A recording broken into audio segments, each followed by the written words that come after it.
Mindy, Kaling, what the hell were you possibly thinking? Mindy, Kaling, because of the show, your credibility is sinking. Yep, we're doing this.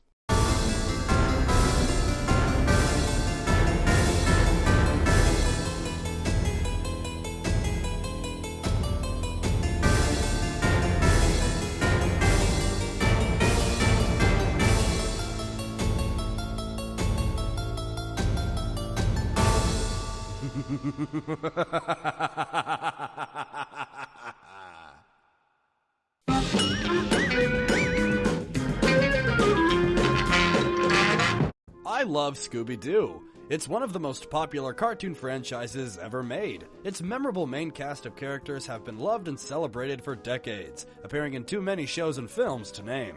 When I was a kid, Scooby-Doo was my first taste of horror. The show is filled with creepy monsters and plenty of eerie locations, but it always ends in the gang solving the mystery and unmasking the monster to reveal the simple thief or crook behind it all. Throw in a talking dog in there, and you got gold. So after many different iterations, Hollywood decided Scooby-Doo needed to go in a new direction, a more adult direction.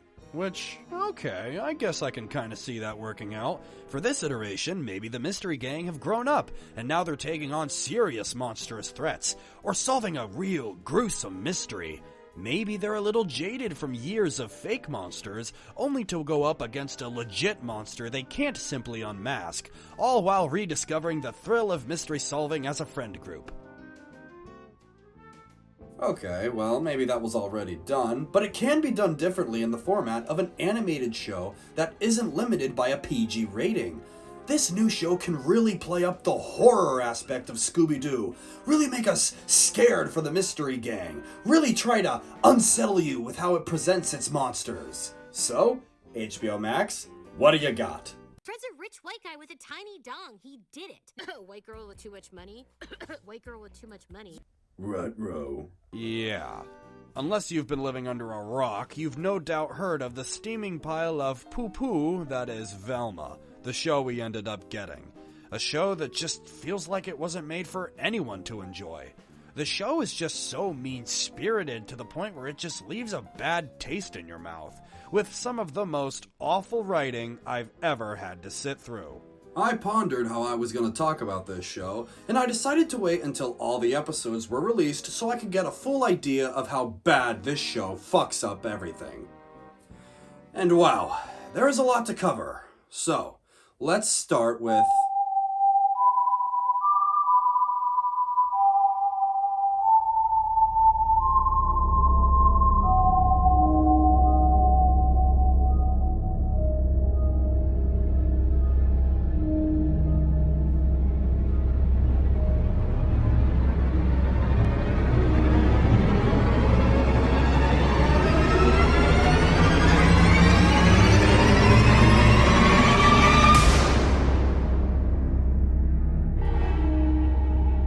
Who are you? What do you want? I want all the things you use to escape from the cold reality of life. I want all the nostalgia you cling to spread my essence. You will talk about my influence at one point or another. You cannot escape identity politics.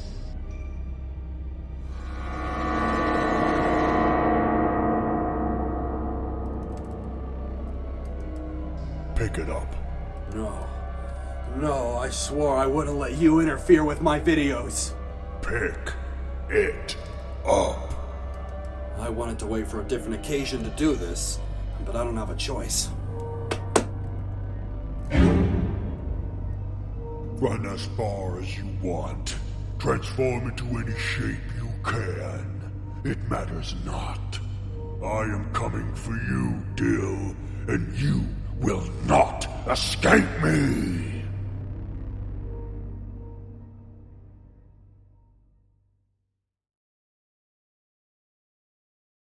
Whew.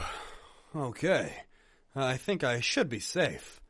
Anyway, surprise! Now you can see me! Yep, this is what I've looked like the entire time. Anyway, back to Velma. Well, let's start with the positives. The animation looks nice. Alright, so why does it suck?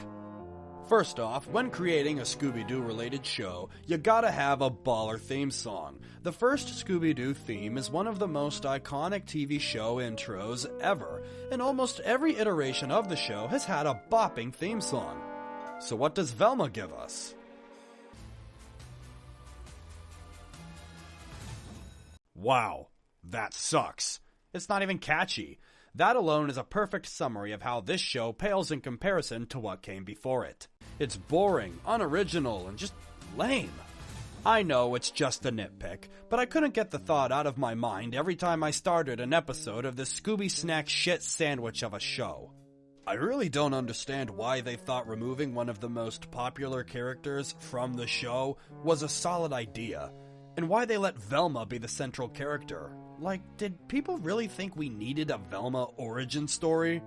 Didn't that already happen? Yeah, it did. And nobody's seen that movie because nobody wanted it in the first place. So I'm not sure why they thought they had to try this again, only for adults. So what is the show even about? It centers around Velma attempting to solve a murder mystery as teenage girls in her school are being murdered, and she's trying to solve the mystery of her mother's disappearance. Which isn't that bad of a premise if you ask me. The Scooby Gang solving a string of murders sounds interesting, but they butcher the execution. For the first, 5 episodes, Velma doesn't solve jack shit. Yeah, the brainy member of the Scooby-Doo crew who does most of the critical thinking doesn't solve mysteries. How do you fuck up the fundamentals of characters that have existed for decades? Let's talk about the characters. They all suck. They are all unlikable, mean, annoying, and just downright boring. They took all the likable qualities of the gang and threw them away and turned them into this. Daphne's a bitchy popular girl who sells drugs. Fred's a spoiled rich kid who is the punching bag for the entire show. They go hard after Fred, to the point where it's just dude, chill. I guess they couldn't figure out which race to swap him for and figured they needed a straight white male to rag on. Shaggy, that's right, Norval, is just boring. You know how Shaggy is a go-with-the-flow, chill kind of person? Well, now he's a straight-edge weenie. Something to do with drugs, which I hate. And yeah, haha, he doesn't like drugs. Wouldn't it be more funny if he just passively didn't want any weed instead of being so fiercely against it? Like stoners would offer him drugs and he just nonchalantly declines? It would have been more in tune with his character. Oh, but that's right. It's not Shaggy. It's Norval. And now we're down to the main reason we're all here. Smelma, played by Mindy Kaling herself, who personifies why this show is so terrible. She, like everything else, is written horribly. Velma spends so much of her time berating others and being a jerk. She claims to be smarter than everyone else and looks down on the people she is surrounded by, which, by the way, she has to copy notes from Norval. Yeah, Velma's the smart one in the group, but she needs to copy someone else's school notes. And yeah, that's just another nitpick, but that's a pretty big characteristic of Velma that the show can't even get right. Velma's intelligence can be a good way for her to be snarky and zing people with a one-liner like in other Scooby-Doo properties. But here, instead of snark, it's downright bitchiness. How can you be expected to root for such an unlikable protagonist? You can't. And she barely changes her ways through the entire show. She has 2 moments of selflessness that are immediately thrown away, so she never grows. In the first episode, she has a panic attack, and we'll get to that later, and she uses Norval's affection for her as a way to make herself laugh. Wait, what? No, you don't. You're like a brother to me. That's hilarious. Wait, Norville, your joke worked, you genius. Keep making me laugh. I wasn't joking. Your face is why I get up in the morning. That's perfect. One more time should do it. Make it super cringy. You're the main character. Like, damn, Velma's a straight-up bitch in this show. Nearly every character is. And as I sat through this show, I found it extremely hard to believe any of these characters would go on to be friends. Or have any friends in the first place. I personally blame Rick and Morty for this belief in Hollywood that all modern adult shows need to star unlikable jerks as the main character.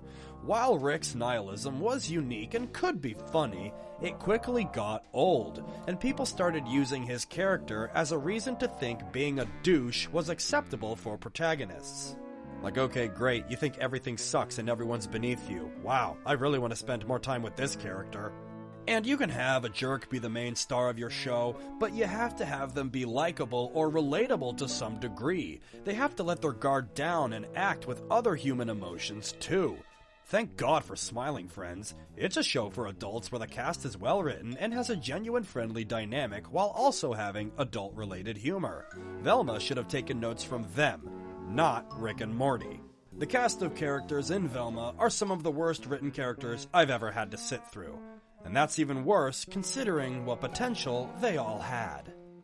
One of the big new directions this show takes is it tries to force Velma and Daphne as a couple. And it does a horrible job. Every time they're together, they're arguing or not getting along. Why did they need to be in a relationship at all? Don't you think a show about female friendship would have been just as, if not more important for these characters? In episode 7, they even bring up that they just can't work as friends. And what's Velma's solution? They should be girlfriends. And the show just fully supports that, despite how awful they are together. If these two can't even be friends, how the hell can they be a couple?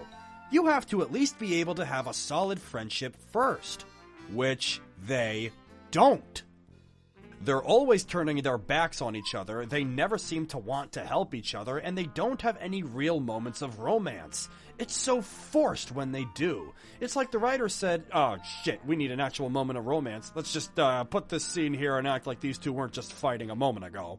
It's written with the subtlety of a goddamn freight train. I think it's overplayed how much people gave a shit about Velma's sexuality. Which just feels weird to say. But it was always treated as a joke, more or less, not a legit debate. I remember last year, people on Twitter did their thing and got all excited when a Scooby-Doo movie was released that had Velma openly simping for a woman. They cheered and gave praise and hailed it as such a momentous occasion. And then nobody watched the movie. Nobody talked about it after it was released. It's just sitting on HBO Max right now. How come nobody's talking about it? I'll tell you why. Nobody cares. For too many episodes, Velma wastes time being confused about her feelings towards Daphne while also being attracted to Fred. She acts like there's no way to identify these feelings, which would make sense if this was set back in the 70s when Scooby-Doo was originally created and when sexuality wasn't as explored and openly discussed. But it's set in the modern day, a time when different sexuality is practically everywhere in the open now. People, especially teens these days, are super eager to show off the colors associated with their preferences and have so many tools to educate themselves on their feelings. I find it really hard to believe someone like Velma couldn't deduce that she's bisexual with the ease of access it is to obtain knowledge about this topic in today's world. And here's another thing. Once she comes to this conclusion, there's nothing done with it. There's nothing but her own selfish behavior that keeps her and Daphne from being together. They could have used this as a legit character-building moment. Take Velma's father. He's pretty laid back in what Velma does and has his new relationship that takes up his time. They could have made him more traditional in his cultural beliefs, made him more traditional, and oppose homosexuality. That way, Velma has to come to terms with her own feelings for her friend while now having a legit obstacle, her father's beliefs, in the way. It's not the most original idea, but it at least makes this plot point interesting and impactful, and it actually gives a reason for Velma to have been race-swapped that impacts the story. There's this weird dynamic where Velma has panic attacks whenever she is investigating a mystery, and the animation actually gets interesting. This is actually pretty neat to see, and I wish we got more moments like this that weren't so forced. But the panic attacks are treated as jokes, and as something that can just be easily gotten over, which doesn't sit right with me. I can't get over how poorly this show tries to portray anxiety. Just stop. You aren't as well versed as you think you are. The mystery of the show is all about the disappearance of Velma's mom and the serial killer that's going around and murdering girls by removing their brains. You want to know what the reveal is? The killer is Fred's mom, who is trying to put the brain of an intelligent girl in Fred's head to make him smarter. Velma's mom found out about this, so she was hypnotized into staying into hiding and helping Fred's mom with the brain removing. Yeah, that's why. That is fucking stupid. Why would Fred's mom go through all that trouble when she could have just sent Fred to a really good school? It's established that Fred's family is super rich, the kind of rich that could easily afford a super elite school that would ensure the best education. If she really gave so much of a shit about Fred's intelligence, why didn't she just make sure he went to the best school they could find? It makes no fucking sense. That's the worst motivation I've ever heard. The entire mystery is built on such flawed and outdated thinking just so they could take a shot at white guys.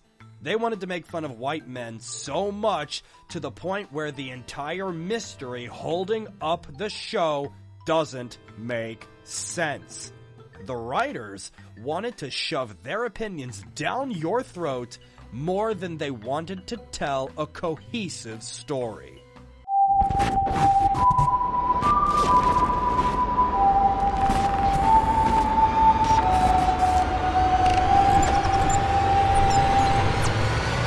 Found you! Took you long enough. Alright, let's break into the aspect that can't be avoided when talking about this show. The identity politics run amok. This show can't go 3 minutes without doing one of the following: talking about modern TV cliches and being, how do you kids say, woke. Wait, this show is a prequel, an origin story, a story that takes place in the past to show how things became what they are now. So why is it set in the modern day? That doesn't make sense to me. Ugh, this writing is just so horrendous. Look at this opening scene of the first episode. Our discussion topic of the day. Have you ever noticed how pilot episodes of TV shows always have more gratuitous sex and nudity than the rest of the series? Oh my god, I have. So true. That's how we learned what Rachel Brosnahan's boobs look like. And Don Cheadle's butt. Well, I, for one, think it's lame.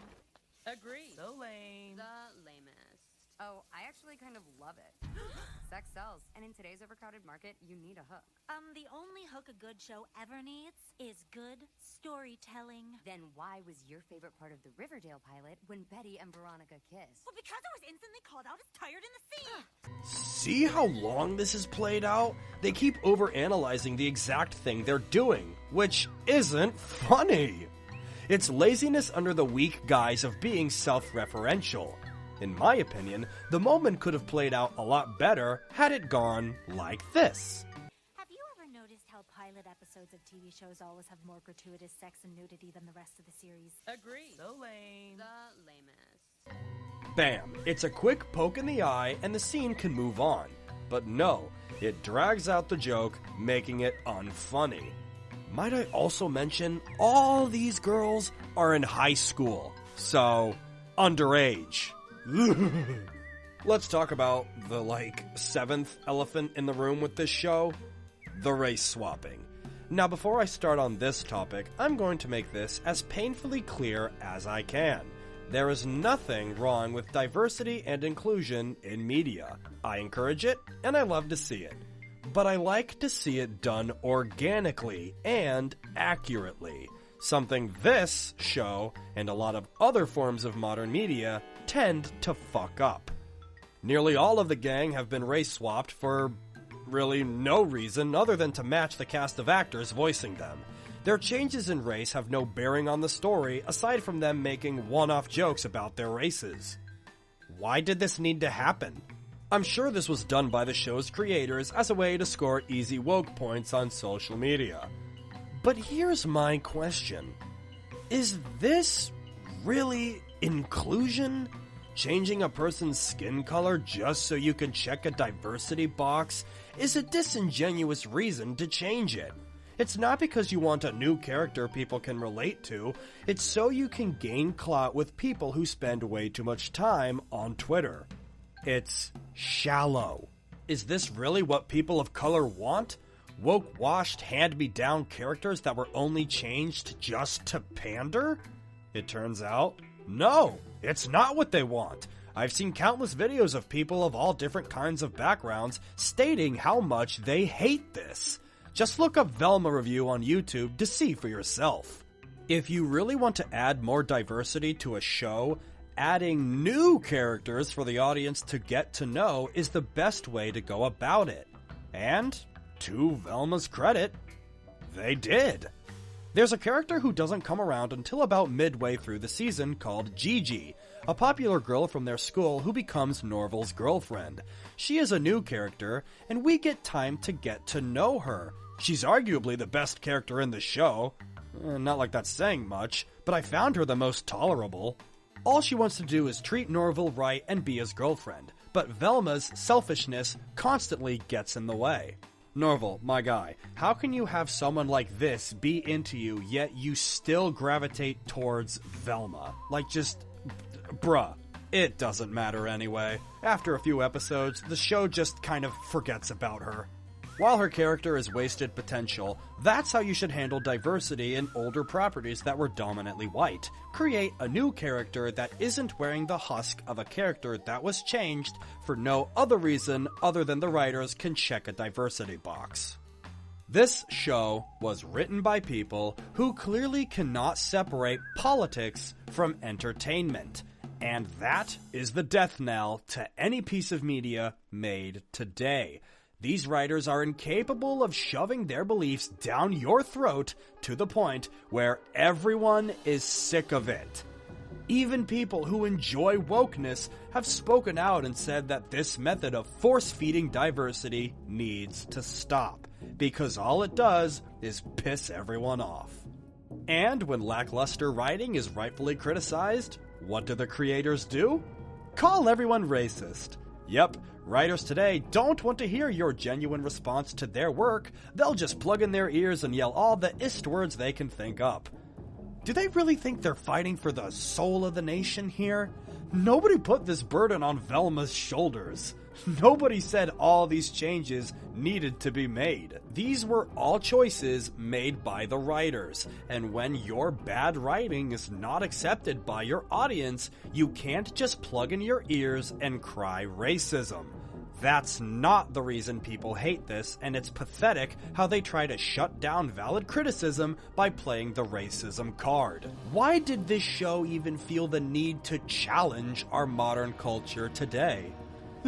It's fucking Scooby-Doo, talking dogs and spooky mysteries. Why did they feel the need to shove so much identity politics into this show about teenage sleuths? It's because, for these writers, their morals and opinions matter more than entertaining you. Look, if you want to have political talking points in your work, that's fine. Go right ahead. But you are responsible for how you get your messages across. You can either do it tastefully or forcefully. You can clearly see what the Velma writers went with.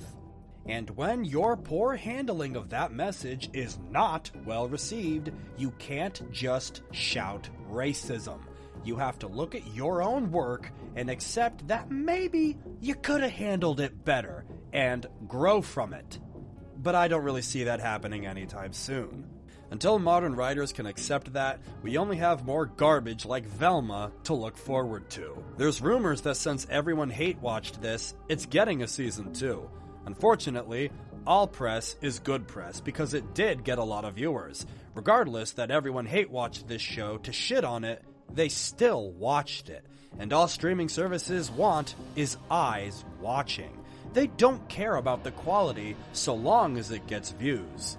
If Velma gets a season 2, I feel like the initial shock behind its shittiness will have faded and nobody will care enough to talk about it to such lengths as they have. While hate-watching can provide a minor thrill, it's only allowing low-effort shit like this to be pumped out more and more. And that's very concerning. As someone who values good storytelling, I'm scared for the future of film and TV. I really am. This show sucks, and we need to learn from it just as much as we laugh at it, not with it.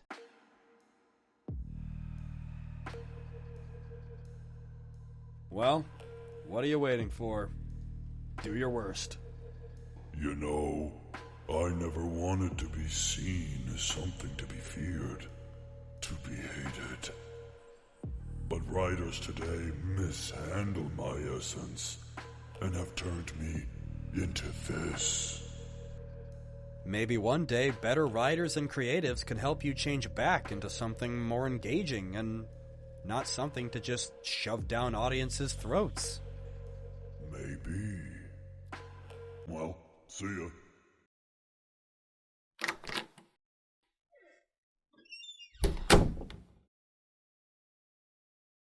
I'm Dylan the Dark, and holy shit, I need a Scooby snack. Thanks for watching if you got this far. Be sure to like my other videos, and if you like spooky stuff, sub to my channel. Remember to like, share, comment, all the shit YouTube likes to see. Catch you on the flip side.